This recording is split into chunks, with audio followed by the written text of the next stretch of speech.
Yo soy la residente del segundo año de diagnóstico Maipú. Vamos a comenzar a estudiar lo que son apendicitis agudas, sin embargo también vamos a ver otras patologías. Y por último, un repaso en lo que es el estudio de imágenes de la insuficiencia cardíaca. ¿Bien? Bueno, la apendicitis aguda, si bien, como dijo el doctor, es clínica, también nosotros nos ayudamos con los métodos de imágenes. Vamos a pasearnos desde lo que es la ecografía, la tomografía, la resonancia, para que más o menos vayan conociendo cómo se ve esto, ¿sí? El cuadro clínico y la fisiopatología, algo sencillo, básico, que todos debemos de conocer. La presentación clásica consiste con un dolor abdominal periumbilical, que puede verse posteriormente irradiado de acuerdo a la evolución del paciente en fosa ilíaca derecha, que puede presentar fiebre, náuseas y vómitos. La apendicitis aguda suele estar causado por una obstrucción de la luz apendicular con la consecuencia de acumulación de líquido, inflamación supurativa, infección secundaria, congestión venosa, isquemia y necrosis. Y de acuerdo a la evolución del mismo vamos a ir viendo hallazgos imagenológicos de acuerdo a la evolución del paciente. Las causas más frecuentes de la obstrucción puede ser desde un fecalito, puede ser caca, puede ser hiperplasia linfoide, semillas, parásitos, tumores.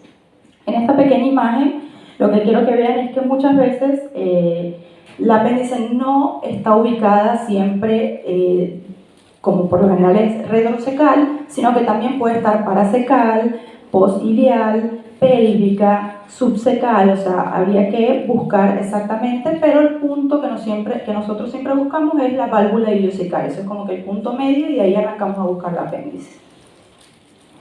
Acá tenemos unas imágenes de ecografía en la apendicitis aguda. Quiero también hacer énfasis cuándo solicitar un estudio y cuándo no. Esto es básicamente lo que es importante que ustedes sepan cuándo solicitamos una ecografía o una tomografía o una resonancia en cuanto a esta patología, ¿no? La ecografía por lo general nosotros la solemos recibir en pacientes que son jóvenes, que se sospecha una clínica muchas veces no necesariamente con apendicitis, sino que se piensa en una colitis, en una diverticulitis. Entonces, bueno, solicitamos la ecografía en primera instancia, además de que es el método como más cercano que pueden tener en los centros hospitalarios. Pero además de esto, en pacientes que se sospecha que puedan estar embarazadas, entonces para no irradiarla y no irnos directamente a la tomografía ni a un estudio tan costoso como es la resonancia, utilizamos la ecografía. En la primera imagen podemos ver acá un apéndice bastante dilatada, ¿ok? Fíjense que tiene un borde hiperecoico lo llamamos cuando está blanco. Entonces tiene un borde hiperecoico, lo que nos estaría hablando de un engrosamiento de la pared de la vesícula. Y en su interior también podemos evidenciar una imagen hiperecoico más circular, que puede ser un apendicolito, que además nos deja una sombra acústica posterior. Entonces acá tenemos el diagnóstico de lo que es una apendicitis aguda con apendicolito en su interior, y ya tenemos como una relación anatómica este centro que vendría siendo el colon, ¿sí? Por su parte, la segunda imagen tenemos de igual manera en un corte longitudinal un apéndice que, si bien en su borde proximal esta apéndice no está dilatada, en su borde distal se evidencia una dilatación, una congestión y además un engrosamiento hiperecoico de la pared. Esto lo que nos dice es que el paciente tiene una apendicitis distal, en su porción distal. Esto es más frecuente de lo que se imagina. Muchas veces no encontramos la apéndice completamente dilatada. Entonces, de acá la importancia de poder seguir el apéndice en todo su transcurso para no decir, no es una apendicitis, pero después cuando vemos bien el estudio, sí es una apendicitis de la porción distal, por ejemplo, como en este caso. Luego pasamos a lo que son los hallazgos de tomografía. Básicamente lo que nosotros debemos de estudiar es que tenga una dilatación apendicular, que es cuando el apéndice mide más de 6 milímetros, tiene un engrosamiento de su pared más de 3 milímetros y que posterior a lo que es la administración de contraste endovenoso está presente un realce. También podemos encontrar una profundidad de líquido intraluminal que no es más que un apéndice congestiva, que puede asociarse también a una inflamación periapendicular en donde vamos a encontrar una alteración de la grasa adyacente, un engrosamiento de la fascia lateroconal o mesoapendicular, un líquido extraluminal, el paciente puede tener una ascitis, puede tener líquido libre en cavidad, y si evoluciona a través del tiempo y la cual no sea diagnosticada, puede tener un flemón o producirse un flemón, que no es más que una masa inflamatoria, y puede tener signos de complicación que se basan en lo que es un absceso adicional. Si nosotros llegásemos a ver un apéndice con todas estas características, pero tras la administración de contraste endovenoso y una parte que no realce, esto no quiere hablar de necrosis. Y seguidamente lo que nos dice que estamos en un hallazgo, una apendicitis gangrenosa que puede correr el riesgo de una perforación, lo cual esto para nosotros es una urgencia radiológica, tenemos que informarle de inmediato al cirujano. Acá tenemos en tomografía, quería recordarles que para pedir una tomografía para una patología aguda de abdomen, lo ideal es que el paciente tome contraste oral positivo, que no es más que un contraste iodado, y si el paciente llegase a ser alérgico, se le administra un contraste varitado, que lo que vamos a ver entonces, como vemos en esta imagen, en un corte coronal, vemos cómo el colon se pinta, esto es justamente el contraste, y lo cual nos favorece en esta patología de apendicitis aguda porque en este caso no llegó hacia eso, pero muchas veces podemos encontrar el apéndice lleno de contraste oral, entonces podemos ver si hay permeabilidad o no del apéndice, eso también es importante. O inclusive, si nosotros llegásemos a sospechar que el paciente tiene una perforación, tiene unos signos de irritación peritoneal marcado, en ese caso solicitamos el estudio sin contraste oral positivo, sino negativo, que en este caso sería agua, para evitar las complicaciones futuras, lo que es una peritonitis adicional de un contraste oral positivo iodado libre en cavidad peritoneal. Pero bueno, en este caso tenemos un paciente que tomó positivo, un paciente que se le hizo contraste endovenoso. Yo les recomiendo que por lo general manden que tenga contraste endovenoso porque no solamente nos ayuda a ver los realces de la pared, sino a evaluar todo lo demás, arterias, venas, si realzo no ganglios a nivel abdominal o pélvico. Por ejemplo, acá tenemos a este paciente que se ve perfectamente el apéndice cómo está engrosada, un apéndice que tiene edema, un apéndice que tiene gas dentro de la misma, producto del proceso inflamatorio e infeccioso, pero se asocia a un tejido graso mesentérico lavado, sucio, lo que dice que acá hay un proceso que no está bien. Y adicional vemos ganglios, como estos puntitos que estamos acá, ganglios en la región de la lesión. Luego tenemos un corte axial, señalado con la flecha, un poco más de lo mismo, de la alteración grasa y del engrosamiento, que además en este punto solo está engrosado el apéndice, no está engrosado el colon, no está engrosada la válvula ileocecal. Eso también es importante, porque hay que ver si esta infección no solamente está a nivel apendicular, sino que también está a nivel del colon. Otras imágenes donde podemos ver la presencia de un apendicolito adentro, en el interior del apéndice, y el apéndice está difuso, está dilatado. Luego tenemos las complicaciones del apéndice, que básicamente las complicaciones que nosotros tenemos en patologías de abdomen, que son las patologías que vamos a desarrollar a lo largo de la charla, como la colecistitis, como la obstrucción intestinal. Todas esas patologías tienen como complicación número 1, la formación de abscesos, ¿bien? O, número 2, se fistuliza por comunicación hacia órganos vecinos. Y número 3, que es la más peligrosa, que es la perforación, porque esto se asocia entonces a lo que es una infección peritoneal, y no es más que, bueno, justamente caca y toda secreción purulenta afuera de la cavidad abdominal. Entonces acá podemos ver justamente un paciente que tiene un apéndice engrosada con gas en su interior, con un apendicolito que probablemente comenzó con esta reacción por el apendicolito, y se asocia líquido que impresiona inclusive estar afuera de la cavidad. ¿Por qué? Porque vemos que tiene gas alrededor y también vemos gas afuera de las asas, que serían estas que marcamos acá. Eso, cuando vemos gas afuera de las asas, simplemente nos habla de una perforación intestinal. Luego tenemos los hallazgos que podemos ver en resonancia magnética. La resonancia magnética realmente se indica única y exclusivamente cuando la paciente está embarazada y no sabemos qué es lo que está pasando y le hacemos una ecografía y no podemos determinar la patología, pero la paciente sigue clínicamente inestable o complicándose. En este caso ya le indicamos el estudio de gol estándar para estas pacientes es la resonancia. Acá podemos evidenciar en ambas imágenes lo que es una secuencia de resonancia ponderada gente 2. Básicamente la resonancia tiene ciertas secuencias y a veces nosotros, depende de lo que vamos a estudiar, buscamos ciertas secuencias, por ejemplo, T1, T2, etc. Gracias. Y en este caso tenemos las T2 porque nos ayuda muy bien con la anatomía.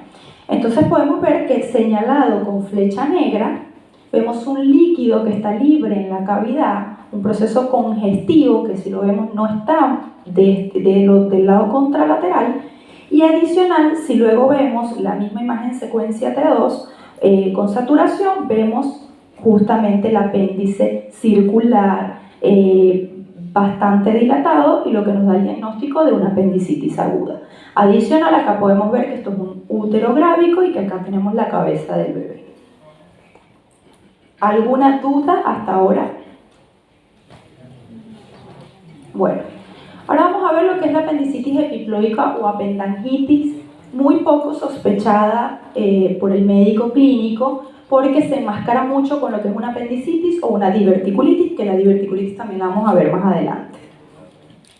Entonces, ¿qué es una apendicitis o apendangitis? Bueno, vamos a partir de que un apéndice epiploico son saculaciones peritoneales de contenido adiposo y aspecto pediculado que emergen de la superficie serosa del colon. Es decir, es este tejido graso que va a rodear todo lo que es el colon, pero que este a su vez respeta lo que es el recto. Por lo general está en el marco colónico, no intestinal, colónico.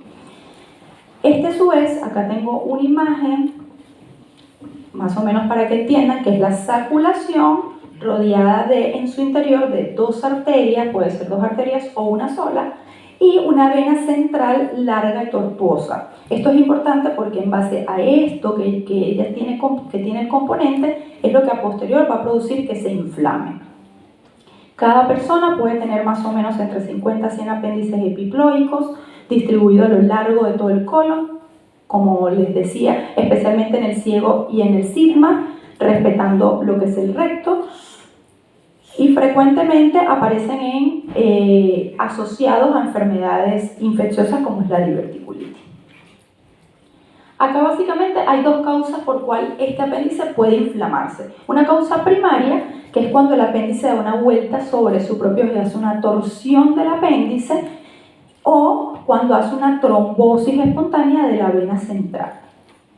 Esta patología, en estadios no complicados, con analgésico y muchas veces con antibiótico-terapia, si así lo amerita, el paciente mejora, no es quirúrgica. Ahora bien, si esto se perfora, si esto altera más o produce una colitis excesiva, ya ahí se puede evaluar por parte del cirujano. Y también tenemos otras causas que puede ser consecuencia de un proceso inflamatorio o infeccioso, como les venía diciendo, diverticulitis, pancreatitis, colecistitis, que por continuidad se infecta y se inflama. ¿Qué síntomas va a tener un paciente que tenga una apendangitis epiploica? Estos pacientes pueden presentar un dolor abdominal, una irritación peritoneal, una defensa. Es esencialmente indistinguible entre otras patologías como la diverticulitis y la apendicitis aguda.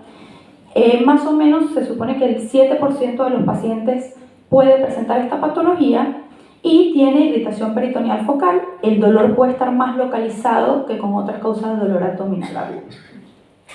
Las localizaciones frecuentes es justamente en donde está el apéndice, que es en el ciego, en el colon ascendente y por su parte donde se encuentra muchas veces la diverticulitis, que es en el sigma. En sospecha de una apendangitis epiploica podemos enviar una ecografía o una tomografía. Son los únicos métodos de imagen que se solicitan para esto porque se evidencian y se ven igual en ambos estudios. Acá nosotros, por ejemplo, tenemos una tomografía con cortes axiales, una más lejana, una un poco más cercana. En la primera imagen podemos ver una lesión pericólica, nosotros tenemos el colon acá, y comienza alrededor, tenemos una lesión ovalada con tenue actividad grasa adyacente, que esto puede medir menos de 5 centímetros de diámetro, por lo general suele medir menos de 5, esta imagen es patognomónica. Todo paciente que tenga una apendicitis epiploica se va a ver de esta manera. Y acá le hacemos un poquitito más de zoom para que puedan ver cómo se engrosa la pared, que nosotros lo llamamos como signo del anillo de hiperatenuación, y se asocia de una hiperatenuación de la grasa circundante, que no es más que alteración de la grasa mesentérica. Acá tenemos otra imagen donde podemos puntualizar lo mismo, es una imagen ovalada, cercana al colon, con una pared engrosada, pero si lo vemos un poquitito más de cerca, esto no todo el tiempo aparece, podemos ver que adentro tiene una imagen hipertensa, que es la imagen que se ve blanca, y en su centro una imagen hipodensa, que es esa imagen negrita que se ve. Esto no es más que el signo del punto central y no es más que la trombosis de la vena central de una apéndice epiploica. Muy raro verlo, pero cuando lo vemos, pues perfecto, porque ya nos da la causa de por qué esto se inflamó. Otros ejemplos en donde, depende de dónde se localice, puede alterar un poco lo que es la pared abdominal adyacente y puede inclusive, si lo vemos en un corte sagital, ver bastante engrosamiento de la grasa adyacente.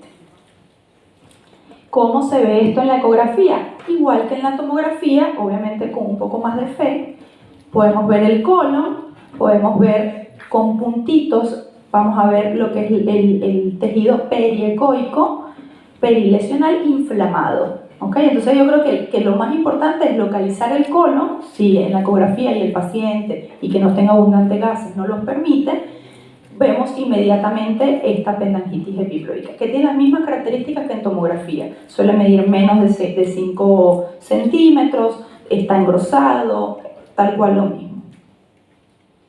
¿Alguna duda en cuanto a la apendicitis? Bueno, vamos a hablar ahora de la diverticulitis. La diverticulitis, al igual que las dos patologías anteriores, tenemos que si se perfora, se colecciona o se fistuliza, es quirúrgico. Si no, lo podemos tratar con analgesia. Ahora bien, ¿qué son los divertículos? Los divertículos son herniaciones saculares de la mucosa y submucosa a través de la muscular de la pared del colon. ¿Qué puede causar esto? Bueno, un aumento de la presión intraluminal asociada a ingesta baja en fibra y rica en carbohidratos, debilidad de la pared intestinal en el sitio de la penetración de las arterias de la submucosa, disminución de la fuerza tensional del colágeno y de las fibras musculares y la susceptibilidad genética. Básicamente, para que lo recuerden, esto se suele ver en pacientes mayores de 40 años, pacientes que consuman mucha carne y poco vegetal, poca fibra, y pacientes que en tomografías o en ecografías previas ya se le había dicho que tenía divertículos, porque si ellos no se inflaman, ellos quedan allí, no pasa absolutamente nada. Así que el paciente muchas veces te dice, no, yo tengo antecedentes de divertículo. Y ahí es cuando uno sospecha, bueno, puede tener diverticulitis. Entonces, bueno, la diverticulitis no es más que la inflamación del propio divertículo. El cuadro se inicia con una infección intramural en un segmento del colon afectado, desarrollando a continuación una infección pericólica localizada y, como les decía, las complicaciones, perforación, abscesos, peritonitis. Las complicaciones graves muchas veces suceden porque no sospechamos de la patología o erróneamente diagnosticamos otra patología abdominal. ¿Qué síntomas va a tener este paciente? Bueno, él va a tener un dolor que por lo general es en fosa ilíaca izquierda, constante, con sensibilidad, puede tener fiebre, leucocitosis y cambios en las deposiciones. Para la tomografía, para la diverticulitis, realmente lo ideal es una tomografía porque por ecografía puede muchas veces no verse.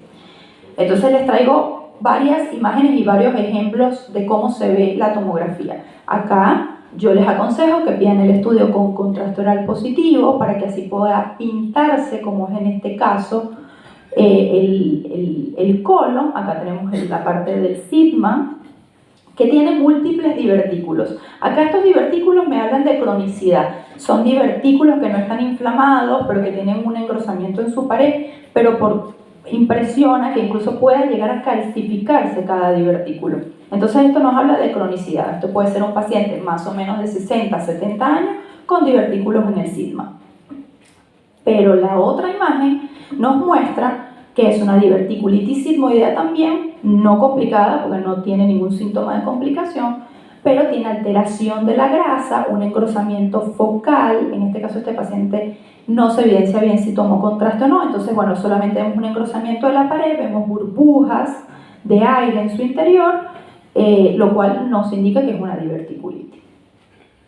Otra imagen en la que vemos en el colon ascendente un engrosamiento. Acá sí se ve el contraste que está pasando, pero esto produce un engrosamiento no estenótica del colon, pero sí punto de partida apendicular. Con mucha fe de vuelta podemos ver acá los divertículos que se inflaman y producen diverticulitis. Y en la imagen de un corte coronal vemos cómo se altera bastante la grasa. Esto produce mucho dolor. Otras imágenes para que vean más o menos el engrosamiento del divertículo. En este caso tenemos un divertículo que parece viejo, porque era lo que les decía, parece que está como cálcico, pero eso no significa que pueda reagudizarse y producir sintomatología, como es en este caso, y también como es en este caso un corte coronal. Ahora, les traigo dos casos en el cual podemos ver la complicación de la diverticulitis.